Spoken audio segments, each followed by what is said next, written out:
Bem-vindo à Leitura de Ouvido, o podcast que transforma linhas em ondas sonoras. Eu sou o Lucas. Eu sou a Dayana. E o episódio de hoje é A Morta, de Guy de Maupassant. Um conto sobre o risco de tomar chuva e de visitar o cemitério. Nessa pequena história de ficção de realismo psicológico. É isso aí, vamos lá para mais um conto dos nossos contos, histórias especiais de Halloween nesse mês aí. Então vamos lá, boa leitura. A Morta, de Guy de Maupassant. Tradução, Paulo Soriano.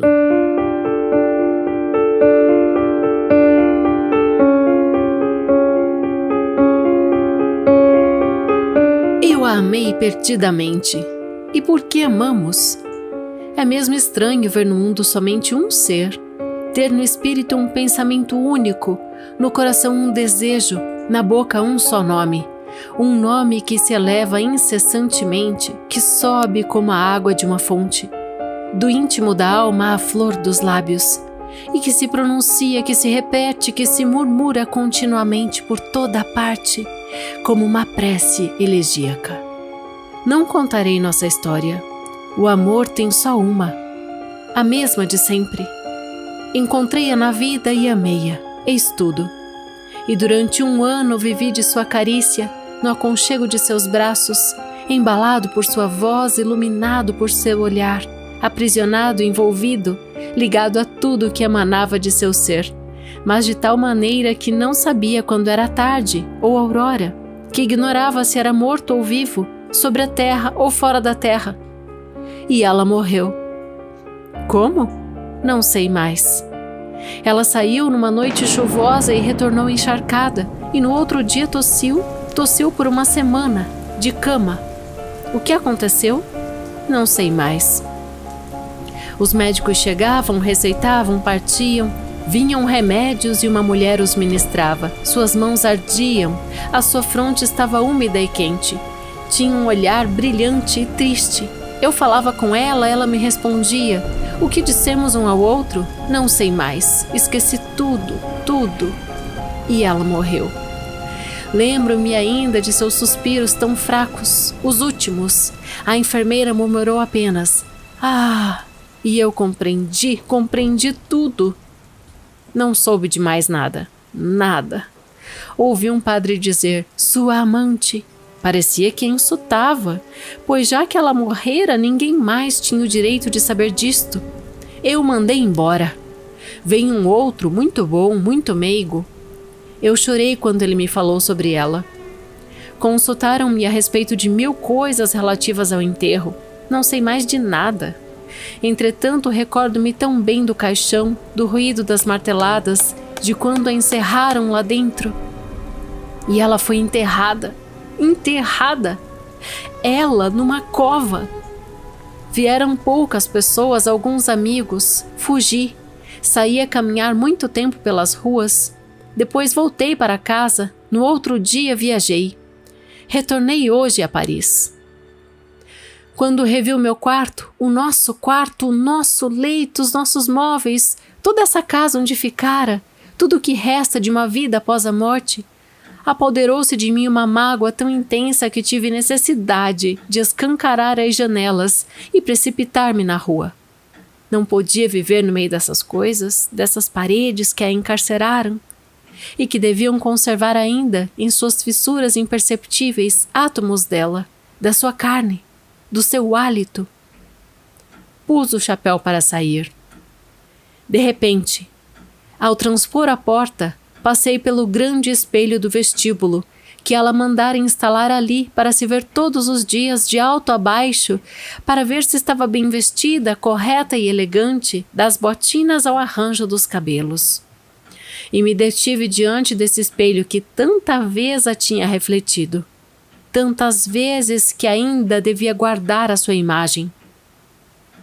Imóvel, trêmulo, fixei os olhos no vidro liso, profundo, vazio, que encerrara ela toda, que a possuíra tanto como eu. Como o meu olhar apaixonado, parecia que esse vidro nunca fora frio. Quanta saudade! Saudade! espelho doloroso e ardente, espelho vivo e horrível que me faz sofrer tantas torturas. Felizes dos homens cujo coração, como num espelho, em que reflexos deslizam e se apagam, esquece tudo o que conteve, tudo o que se passou diante dele, tudo o que se contemplou em sua aflição e no amor. Saí torturado e aliado de mim mesmo, sem desejar, sem o saber, pus-me a caminho do cemitério. Achei seu túmulo muito singelo, na simplicidade de uma cruz de mármore com algumas palavras. Amou, foi amada e morreu. Ela estava ali embaixo, putrefeita. Que horror! Eu chorava, soluçava à luz de um sol de tarde. E assim fiquei muito tempo. Depois olhei em torno, uns farrapos de noite enlutavam o espaço. Então, um desejo bizarro, louco, um desejo de amante desvairado, tomou-me avidamente. Quis passar a noite junto dela, a noite última, a chorar em seu túmulo. Mas me veriam, iriam me expulsar. Que fazer? Ergui-me e comecei a errar pela cidade morta dos desaparecidos. E eu andava. Como é pequena esta cidade comparada à outra onde vivemos. Todavia, como os mortos são mais numerosos do que os vivos, precisamos de altas construções, ruas enormes, tanto lugar para as 4 gerações que, ao mesmo tempo, enxergam a luz do sol, bebem água da fonte, o vinho das vinhas e comem o trigo dos campos. E para todas as gerações dos mortos, para toda a escala da humanidade vinda até nós, quase nada. Um pedaço de chão, quase nada. A terra se apodera deles, o esquecimento apaga lembranças dos seus rostos. Adeus.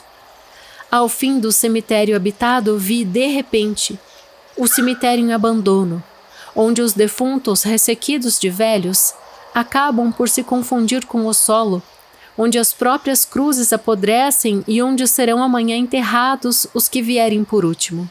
Viceja de rosas silvestres, de ciprestes vigorosos e negros, um jardim triste e magnífico, nutrido de carne humana. Estava só, inteiramente só. Apoiei-me a uma árvore verde, escondi-me entre as suas ramagens pesadas e sombrias e esperei, agarrado ao tronco, como um náufrago sobre destroços. Quando baixou a noite, muito escura, deixei meu refúgio e comecei a caminhar mansamente, a passos lentos e surdos, sobre essa terra cheia de mortos.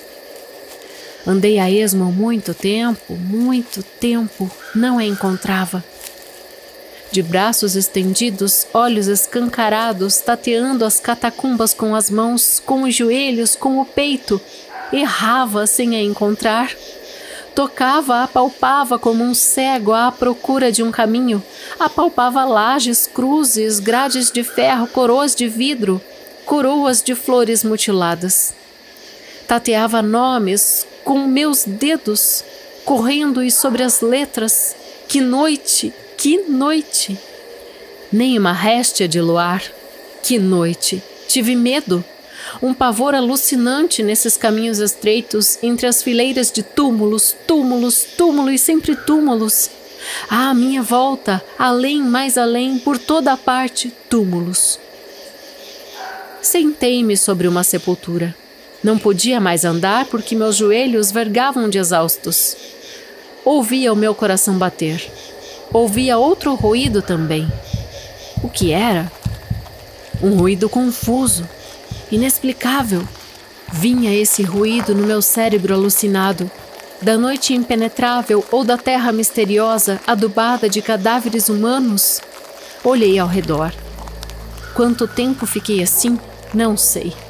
Estava paralisado pelo terror, desvairado de espanto, quase a desfalecer, quase a morrer. De súbito, tive a impressão de que a laje da tumba em que eu me sentara se movia. Movia-se como se alguém a levantasse. De um salto, Precipitei-me sobre o túmulo próximo e vi, sim, eu vi a pedra erguer-se lentamente e surgir um esqueleto, nu, que a empurrava com os ombros. Via muito bem, via tudo. Não obstante a escuridão da hora, pude ler sobre a cruz. Aqui repousa Jacques Olivan, morto aos 50 anos, amou os seus, foi bom e honesto e morreu na paz do Senhor. Agora o morto lia também as coisas gravadas na lápide tumular. Tomou depois uma pedra pontiaguda e pôs-se a raspar com cuidado o epitáfio. Apagou-o lentamente, cravando a órbita vazia no lugar em que estava escrito. E com a ponta do osso que fora o seu indicador, escreveu em letras luminosas, com estas linhas que as crianças riscam na parede com um pirilampo vivo. Aqui repousa Jacques Olivan, morto aos 50 anos. Abreviou com crueldade os dias de seu pai, de quem desejava herdar, maltratou a esposa, atormentou seus filhos, traiu seus vizinhos, roubou quanto pôde e morreu miserável. Terminando, o morto ficou a contemplar a sua obra. E eu vi, voltando-me, que todos os túmulos se abriam, que todos os cadáveres os deixavam, que todos apagavam as lisonjas escritas pelos parentes na pedra funerária, para restabelecer a verdade. Eu vi que todos tinham sido carrascos do próximo, odiosos, hipócritas, mentirosos, caluniadores, invejosos, e que haviam roubado, traído, praticado os atos mais vergonhosos, mais abomináveis. Todos estes bons pais, estes maridos fiéis, estes filhos dedicados, estas donzelas castas, estes comerciantes probos, estes homens e estas mulheres irrepreensivelmente honestos. Escreviam todos ao mesmo tempo, no pórtico de sua morada eterna, a cruel, a terrível, a santa verdade que os vivos sobre a terra ignoravam ou fingiam ignorar. Lembrei-me de que ela devia também riscar a sua legenda. Já sem medo algum, correndo por entre as covas abertas, por entre os cadáveres, precipitei-me para onde com certeza encontraria. E sob a cruz de mármore, onde antes se lera, amou, foi amada e morreu, vi agora. Saindo um dia para trair o seu amante, adoeceu sob a chuva e morreu. Parece que ao raiar do dia, levaram-me inanimado da beira do túmulo.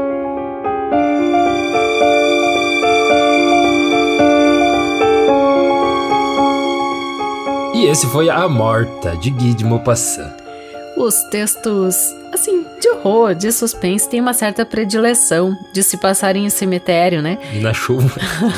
O texto de hoje, ele se irmana com A Tumba, também do Guy de Maupassant. Foi um episódio nosso anteriormente. Foi também, né? Não, foi esse ano ainda. Não, tô falando que foi um episódio também, assim, entre aspas, assustador. Né? Foi sim. E pra lembrar um pouquinho aqui que foi A Tumba, né? Que é bem parecido. É um jovem que vai no cemitério também. A mulher que ele ama tinha recém-morrido, uma jovem de 20 anos, e ele profana a tumba da moça quando é pego em flagrante pelo vigia do cemitério. Daí tem todo um argumento, um desenrolar, faz a gente pensar sobre as pessoas que amam, né? Que a gente tem que se despedir. Então fica aí a dica pra ouvir ou reouvir A Tumba também. É, isso aí. Bom, vamos falar da Morta, então. Tumba e agora A Morta. E inclusive, homonimamente, a gente tem outro conto já com esse nome no podcast. Sim, que é da Florbela Spunk. Então também tem o conto A Morta da Florbela Spunk, que a gente fez há bastante tempo, né? Foi na primeira temporada, Lucas, no primeiro aninho ali, um dos primeiros episódios. Mas é um conto bem legal e também a gente fez por volta dessa época do Halloween e ele é um conto, assim, de não dá pra dizer que é de terror, né? Apesar de se passar no cemitério, de envolver assombração, é mais, né? A noiva cadáver, né? Mas ele tem da Florbela. Isso, daí ele tem essa dramatização bem interessante, que te faz pensar em um monte de coisa, né? Bom, acho que a morte faz a gente pensar em muitas coisas, né? E hoje é sexta-feira 13, tá ligado? Hoje aí, pra completar, né? Uma sexta-feira 13. É a pior de todas. E a gente vê no conto, então, de Guy de Maupassant, né? Da morte dele, que eu achei legal que vários momentos do texto tem o próprio narrador, né? Que é narrado em primeira pessoa ali. Uhum. Ele mesmo, ele fala que ele não está nas melhores condições mentais depois da morte. Não sei se você percebeu isso, que tem vários momentos do conto que são assim. Uhum. E também isso leva ao leitor deduzir que o que aconteceu pode não ter acontecido.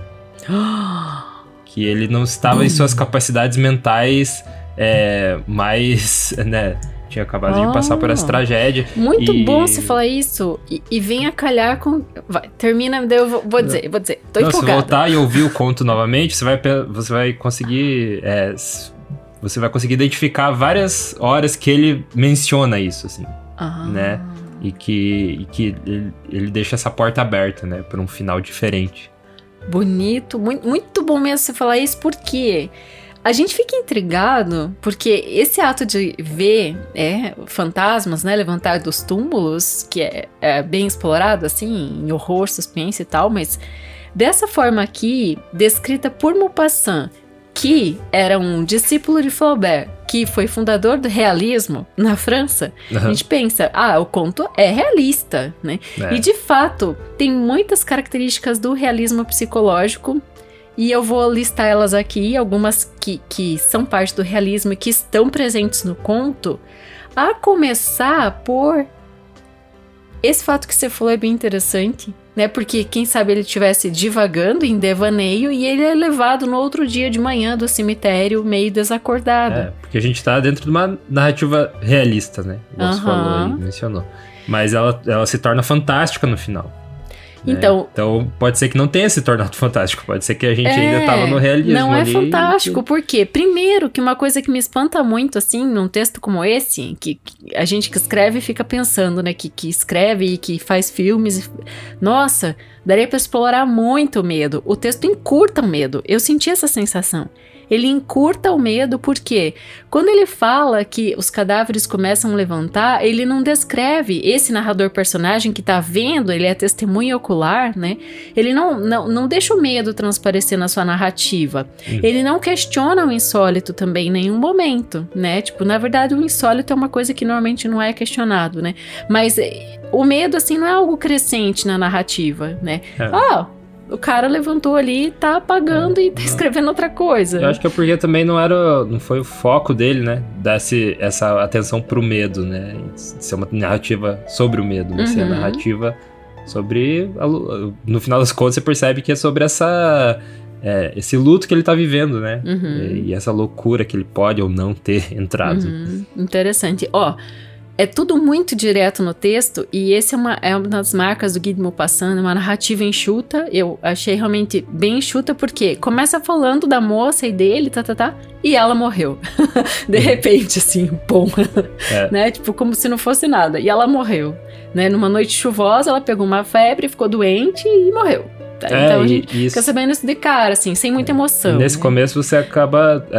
você começa a deduzir, eu pelo menos deduzi que tem alguma doença sobrenatural, algo que encontrou ela ali, né, que aconteceu alguma coisa com ela, pra ela ter essas tosses, assim, então, né, apareceu algo pra mim dessa forma, que depois foi totalmente diferente no final, né.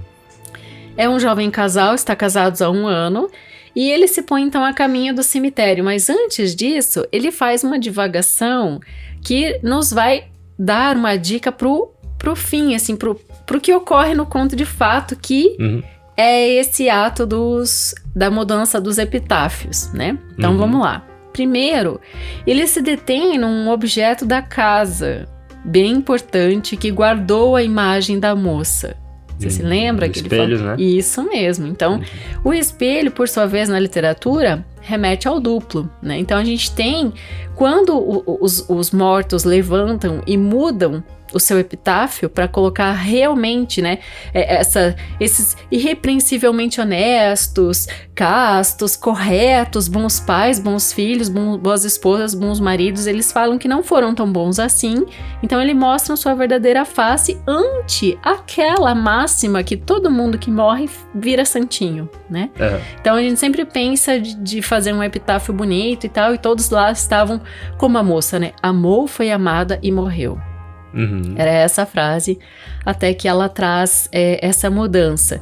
Então o espelho, assim como ele nos mostra o duplo na literatura, ele nos dá essa sacada que vai rolar no conto, né? Esses dois lados da moeda, né? Da reverberação da imagem de uma pessoa.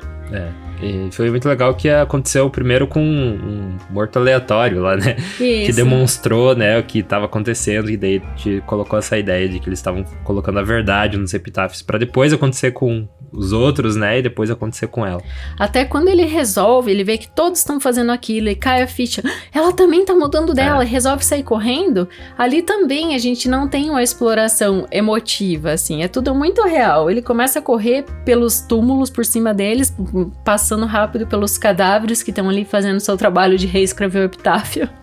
Dá até pra dizer como um texto realista que eles estão fazendo seu trabalho. É tão realista, porque aí entra agora as questões assim que eu vou trazer dos temas que o realismo traz bastante e que está explorado nesse conto. Alguns deles é a dor da passagem do tempo, que fecha totalmente com o que você explanou agora há pouco aqui pra gente, desse luto dele. Né? Então a dor da passagem do tempo é algo que é bem presente no realismo francês, né, que vem a repercutir no Brasil também. A gente vai ter um texto realista brasileiro mais no fim do mês, com interlúdio e tudo, é um texto bem grande, bem legal. A desilusão é outra coisa que é um tema do realismo, tá bem presente também nesse texto. Na verdade, se a gente for pensar, a grande mensagem desse texto é a desilusão. Né? Tipo, as pessoas, os mortos ao colocarem a real ali... Sim, e deixa também essa... Eu senti um pouco dessa... faça por valer enquanto você tá em vida, né? Porque daí eles foram todos corrigir o que eles foram em vida e, né? Daí eu pensei comigo, você tem que ser aquilo ali que tá no teu epitáfio durante a vida, né? Não só depois, daí você não tem mais como voltar. Né? Outra marca temática do realismo que tá nesse texto é a hipocrisia. Né? Tá estampado ali. É isso aí. Bom, o idealismo ele vem para trazer esse fim das idealizações mesmo, né? Tipo, tudo é muito idealizado no romantismo, é tudo muito bonito, né? E o realismo é a corrente que vem logo em seguida dos românticos e trazendo ali retratos de adultério, de miséria, de fracasso social, de hipocrisias da burguesia, né, que a burguesia francesa também tem lá o seu marco, e isso também repercute no Brasil posteriormente, né, mas é assim porque é o modelo. Então tudo isso está nesse texto, né. É bem interessante que lá no começo tem uma hora que, não sei se é o médico que chama ela ou se é o próprio narrador, mas chama ela de amante. Sim, fala pra ele que a sua amante não tem mais como salvar a sua amante. Isso, o médico, né, fala. E essa aí também é uma dica do que vai acontecer no final, né? Porque é essa palavra mesmo que é utilizada. Daí até pesquisando, eu vi a palavra em francês, né, que é... Agora, não lembro, é maitrice. Assim. É matrice. E que também é essa palavra usada não de propósito, né? Pra dar essa conotação mesmo. Sim, e daí a mudança dela no epitáfio, saindo um dia para atrair o seu amante, adoeceu sob a chuva e morreu. Ficou assim. Aí, por isso que eu abri dizendo, é um texto sobre o risco de tomar chuva.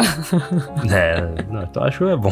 Hoje já não tem problema, mas antigamente as pessoas morriam por tomar uma chuva de forma desavisada.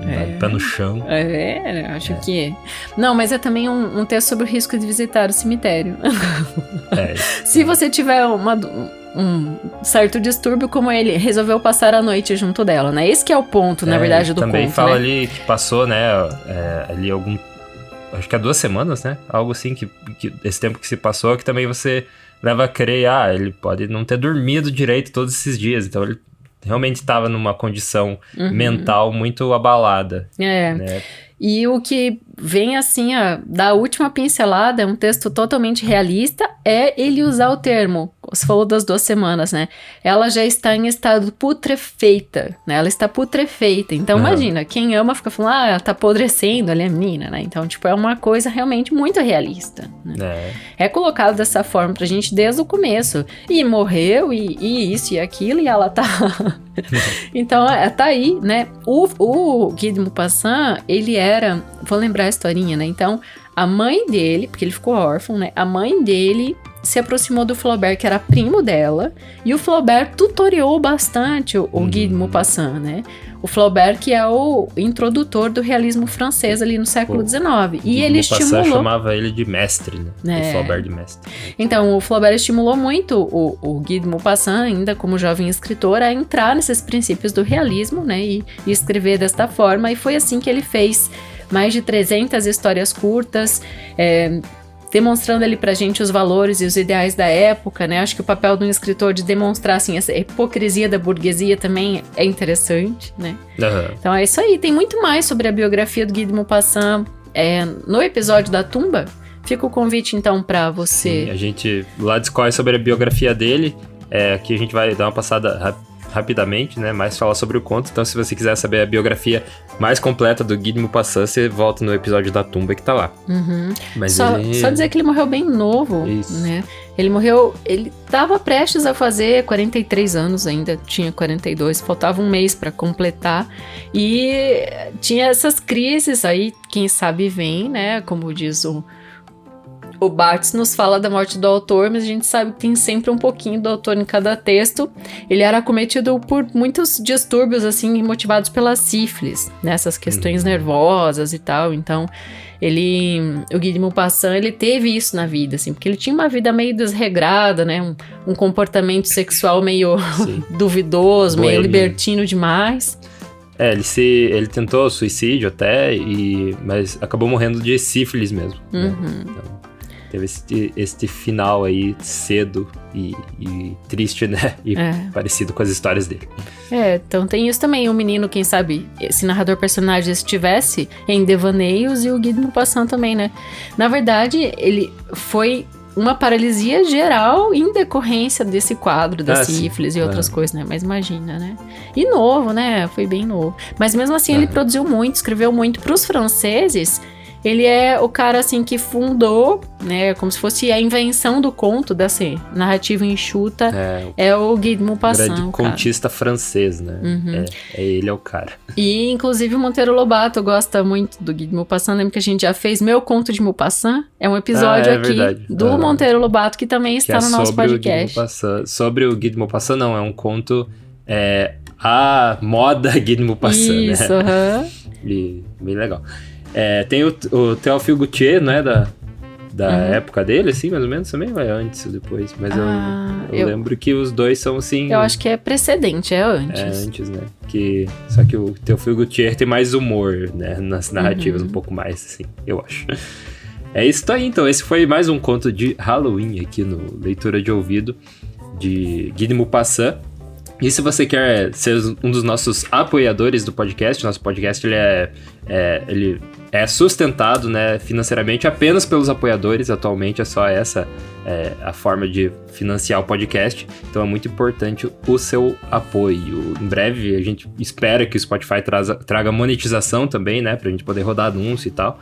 Mas por enquanto é só o apoio. Então se você quer ajudar a gente a continuar com o nosso trabalho, melhorar cada vez mais, você pode entrar em apoia.se/leitura de ouvido, que é o nosso financiamento contínuo coletivo, ou você manda um pix direto para a chave leituradeouvido@gmail.com. E dessas duas formas você recebe recompensas, que uma delas a gente lê o seu nome aqui nos créditos finais, junto com os nossos outros apoiadores, e também semanalmente você recebe o estudo aprofundado de todas as obras que a gente traz a cada semana, né? Então, e a arte de capa. Isso, é a arte de capa. Então você recebe lá essa biografia mais completa do autor, esse estudo sobre o conto ou o poema que a gente trouxe no dia, né? sobre a escola literária, então vem bem completo aí pra nerds de literatura. Isso aí vai virar um livro um dia, tá tudo organizado, tá tudo pensado já, gente, só falta tempo, time is money. É verdade, a gente tá com, toda semana tem o estudo, né, dos Só contos cresce. e vai acumulando, então tem um estudo gigante, a gente pode fazer um livro tranquilamente mesmo, do leitura de Um ouvido. livrão super ilustrado, né, com as ilustrações também bem bonito. Ó, esse foi o episódio 187. É, isso Ô, aí. louco! Temos que preparar algo muito especial pro episódio 200, que tá pertinho já. Então nos apoia aí pra ajudar a gente a continuar esse trabalho aí. E quem sabe no futuro aí vem o livro do Leitura de Ouvido. E os nossos apoiadores são eles: Adalberto Machado Santos, Aguinaldo Ângelo Silveira Rebouças, Ana Cláudia Chaguri Lopes, Augusto Marques Ramos, Bruna Foltz Coutinho, Bruno Ítalo Farias Cruz, Bruno Guedes com o Grupo Danco, Caio Naves Oliveira, Cláudia Lubi, Daniela Carolina de Camargo Veríssimo, Eduarda Quartim, Elaine Vieira Ferreira, Fabiana Maria Landiva, Felipe Cronato, Fred Teixeira Trivelato, Isabel Araújo Alves, Jaqueline Conte, Kelly Torquato, Leandra e Abel Borges, Lina Soares, Marcos Moraes de Oliveira, Marcos Vinícius, Maria Lúcia Rick Bardi, Matheus Simão Brum, Nariel Arruda Borba, Paulo José Pereira de Rezende, Paulo Moura, Raimundo Gabino dos Santos, Ramana Fraz Yachitsky, Regina Pacheco, Sérgio Juarez Reco da Luz, Silvana Silva, Simone Pessoa de Mesquita, Valéria Batista Pereira. Zenilda Ribeiro da Silva. Obrigado aí, apoiadores do Leitura de Ouvido. Se você quer ouvir o seu nome aqui também no final do podcast, é só apoiar a gente em apoia.se/leitura de ouvido ou na chave Pix leituradeouvido@gmail.com. Eu tinha algo pra falar Ah, então fale. e eu esqueci. Você esqueceu? No meio.